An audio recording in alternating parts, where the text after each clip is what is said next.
Boxing day টেস্টে হার, সিরিজে 2-1 ব্যবধানে পিছিয়ে গিয়েছে টিম ইন্ডিয়া। শুক্রবার থেকে শুরু হচ্ছে সিরিজের পঞ্চম ও শেষ টেস্ট। সিডনিতে প্রথম একাদশ কি হবে? এই টেস্টে দলে থাকছেন না আকাশদীপ সিং, পিঠের ব্যথায় বাদ পড়েছেন আকাশদীপ। প্রথম একাদশ কি হবে তা এখনই জানাতে চাইছেন না হেড কোচ গৌতম গম্ভীর।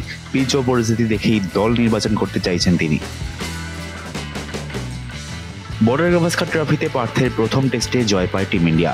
অস্ট্রেলিয়ায় শুরু থেকে দুরন্ত পারফরমেন্স করেছেন আকাশদীপ।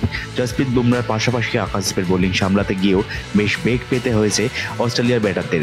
সেই আকাশদীপের শেষ টেস্টে না থাকা ভারতীয় দলের জন্য দুঃসংবাদ। এদিকে পার্থ টেস্টের সময় পারিবারিক কারণে ছিলেন না অধিনায়ক রোহিত শর্মা। দলকে নেতৃত্ব দেন জসপ্রীত বুমরা। বুমরার নেতৃত্বে অস্ট্রেলিয়ার মাটিতে দুরন্ত পারফরমেন্স করে টিম ইন্ডিয়া। রোহিত ফিরে দ্বিতীয় টেস্ট থেকে দলের দায়িত্ব নেন। অ্যাডিলেডে 10 উইকেটে জেতে অস্ট্রেলিয়া। ব্রিসবেনে তৃতীয় টেস্ট ড্র হয়। মেলবোর্নে বক্সিং ডে টেস্ট জিতলেই এগিয়ে যেতে পারত টিম ইন্ডিয়া, কিন্তু 184 রানের রুদ্ধশ্বাস জয় ছিনিয়ে নেন কামিন্স ব্রিগেড। এবার সিডনিতে শুরু পঞ্চম টেস্ট।